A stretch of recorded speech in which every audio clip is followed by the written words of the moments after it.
Saya akan buka 2 kesempatan pertama terlebih dahulu. 1, Bu Syofi ya? Oke Bu Syofi 1, 1 lagi. Oke silakan Pak. Runner boleh mic-nya? Ladies first, ladies first. Ya, selamat siang Pak. Yang ingin saya tanyakan, Indonesia memang penghasil sawit cukup besar. Saya sendiri backgroundnya di sawit. Cuman yang jadi pertanyaan saya dengan kondisi sekarang sawit kita melimpah, kenapa kan sawit ini untuk produksi turunannya sangat besar, tapi sangat disayangkan produksi oleochemical kita kecil Pak. Jadi Cina itu mereka produksi oleochemical itu jauh lebih besar. Padahal Cina sendiri sebetulnya nggak punya banyak sawit dan nggak ada sawit. Dan Cina itu bangun pabrik di Marunda, itu saya cukup kaget. Itu sangat besar dibanding dengan lokal sendiri. Ya seperti ada beberapa grup yang dulu zamannya saya itu ada 3 perusahaan yang produksi oleochemical, tapi satu persatu tumbang. Nah padahal sebetulnya ini kesempatan kita gitu, kenapa tidak hasil dari CPO ini kita olah kembali gitu, padahal nilai ekonomisnya sangat tinggi karena itu manfaatnya bisa menjadi produksi untuk stearic acid, glycerin ataupun sejenis oleic acid, dan itu marketnya jadi bisa untuk industri seperti Unilever ataupun industri yang lain, dan itu mungkin tanggapan saya kenapa nggak dialihkan, coba cari jalan ke sana. Terima kasih. Oke, hilirisasi sawit begitu kurang lebihnya ya Bu Syofi ya. Oke, silakan Pak Edi. Baik, ini jadi begini, memang masih sering orang ini melihat bahwa kok kita masih ekspor bahan mentah sih. Jadi begini, kita ekspor yang murni bahan mentah artinya CPO ini terus terjadi penurunan. Terakhir ini di tahun 2024 itu hanya 2,9 juta ton dari ekspor kita yang 27 juta ton. Ya. Kemudian yang paling besar kita ekspor adalah RBDPO, artinya sudah diproses, olein, stearin, dan PFAD. Ya, itu total di 2022 22,7 juta ton, diturun di 2024 20,45 juta ton. Nah, bagaimana dengan oleochemical? Oleochemical juga terus meningkat. Di tahun 2023 ini ekspor kita oleochemical ini 4,638 juta ya. Kemudian di tahun 2024 naik menjadi 4,8 juta. Jadi artinya sudah terjadi peningkatan. Yang terjadi penurunan adalah di biodiesel. Ya, itu terjadi ekspor karena banyak digunakan di dalam negeri, kan begitu. Jadi seperti itu. Jadi sebenarnya kita sudah mungkin yang tadi disampaikan Ibu adalah proses menjadi contoh. Unilever itu adalah pembeli terbesar untuk produk sawit, ya, kosmetik macam-macam tuh Unilever termasuk konsumen kita yang sangat besar gitu. Itu. Tapi mungkin pertanyaan Bu Syofi adalah kok masih kalah sama Tiongkok gitu ya? Itu Pak. Padahal mereka bukan produsen. Iya, mungkin gini, bisa jadi memang contoh misalnya kita lihat di tambang. Kenapa kok tambang nikel banyak Tiongkok, dari Tiongkok juga kan begitu kan, sama aja. Mungkin memang mereka pasarnya juga besar, mereka mau investasi, diundang oleh pemerintah untuk investasi di Indonesia dan mereka mereka punya pasarnya. Tetapi kan mereka tetap di sini prosesnya juga ada di Indonesia, kemudian mereka bahan bakunya dari Indonesia, kemudian mereka juga bayar pajak dari Indonesia, termasuk pajak ekspor segala kan. Termasuk DMO mereka juga harus bayar walaupun ekspor oleochemical begitu. Oke, jadi investasinya di Indonesia, penyerapan tenaga kerjanya juga menggunakan tenaga kerja kita ya, tapi memang mungkin pasar domestik Tiongkok kan lebih besar gitu dari kita sehingga ya menurut Pak Edi dimaklumi lah Bu begitu kurang lebihnya.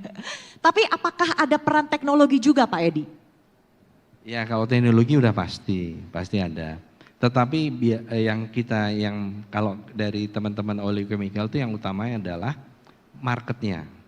Mereka mau investasi asal marketnya jelas, mereka investasi begitu. Karena memang cukup mahal juga untuk investasi ini. Baik, selanjutnya silakan Bapak. Terima kasih. Pak Edi, dari ngobrol tadi di sini saya ingin bertanya juga ke Bapak yang lain. Kita kan tahu program Pak Prabowo itu adalah selain swasembada energi adalah selain swasembada pangan adalah swasembada energi. Yang saya tahu kita ini kan juga lagi ngembangin, kalau nggak salah Pertamina BBM berbasis sawit. Kalau ini dikembangkan Pak, sebenarnya kebutuhan energi kita tertutup nggak kalau menggunakan sawit yang begitu besar? Kan kita masa impor juga ini yang namanya energi kan. Pertanyaan yang kedua, kalau itu terjadi, masih penting nggak sih Amerika buat kita? Kan di dalam aja kita butuh banyak, gitu. Terima kasih Pak. Maksudnya kalau mencapai dari B40 ke B100 gitu Pak? Iya. Oke, silakan Pak Edi. Kalau saat ini sampai di 100% rasanya tidak mencukupi produksinya Pak. Tapi perlu diketahui begini Pak Dede. Jadi kita itu, ini contoh Brasil ya. Brasil itu produsen tebu atau gula terbesar, dia besar sekali. Mereka eksportir, mereka juga membuat bioetanol Pak. Nah mereka juga untuk bahan bakar juga Pak. Tapi mereka melihatnya seperti ini, mereka melihat harga gula dunia Pak. Kalau itu lebih menguntungkan mereka ekspor gula, mereka ekspor Pak. Untuk mandatori mereka diturunkan, jadi mereka tidak ada mandatori dipatok sekian persen. Mereka tergantung mana yang menguntungkan untuk negara. Ini saya mau kasih contoh Pak untuk bagi berapa insentif biodiesel. Yang contoh ini Pak ya, di bulan Desember tahun 2024 dengan harga minyak nabati kita, minyak sawit yang sangat lebih tinggi jauh dibandingkan minyak bumi, itu sampai hampir ke 5.700 untuk per liternya Pak. Ya. Kemudian di Januari naik menjadi 5.800, kan begitu.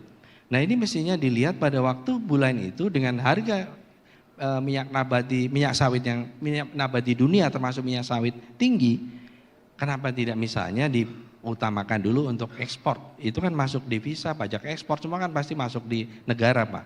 Nah kemarin kita ada mengusulkan juga kepada pemerintah, kenapa tidak dilihat fleksibel begitu? Misalnya, oke lah, misalnya mandatori ada mandatorinya di berapa misalnya? Oh di B35 misalnya, atau B30.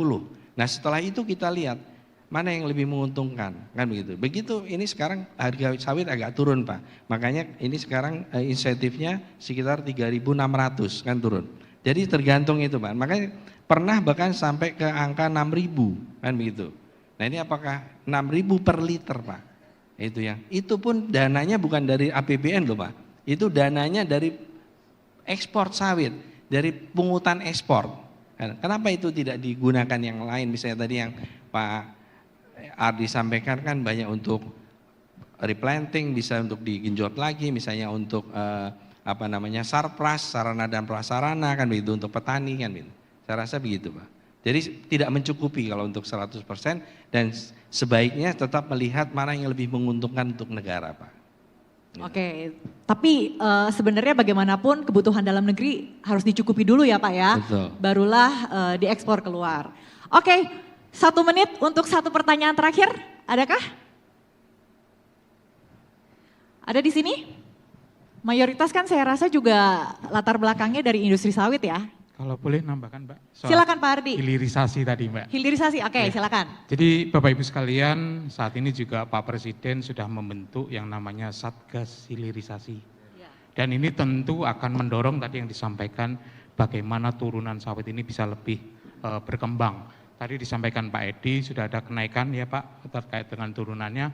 Dan ini Pak Presiden juga melalui Satgas Hilirisasi, khususnya untuk Satgas Hilirisasi Pertanian, ini diketuai Pak Menteri Pertanian, Pak Amran Sulaiman, dan saya kira ini momentum dengan Satgas ini tentu nanti kita mendorong sawit kita Pak Edi selaku di GAPI juga agar turunan-turunan ini selalu berkembang, nilai tambah pasti akan ada.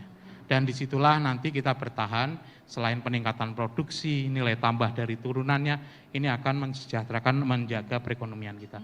Saya kira ini menjadi penting Mbak kami sampaikan karena kita ingin pemerintah dalam hal ini dengan Satgas Hilirisasi dan khususnya hilirisasi pertanian, selain sawit, ini Pak Amran, Pak Menteri Pertanian juga fokus dan berkomitmen penuh terhadap itu.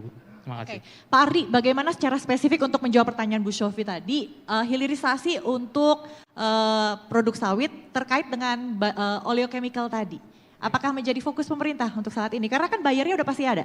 Iya, benar Mbak. Jadi saya berangkat dari pemikiran tadi yang disampaikan Pak Edi, bagaimana sih sebetulnya industri itu bisa kita masukkan ke dalam negeri kita, artinya investor. Nah ini yang kita dorong Mbak. Bagaimana nanti kebijakan, kemudian aturan, regulasi yang mengikuti tentu akan memberikan peluang-peluang agar investor, terutama hilirisasi turunan dari sawit ini bisa berkembang di sini. Saya kira itu Mbak. Baik, terima kasih Pak Direktur untuk responsnya. Boleh kita berikan apresiasi untuk ketiga panelis kita hari ini.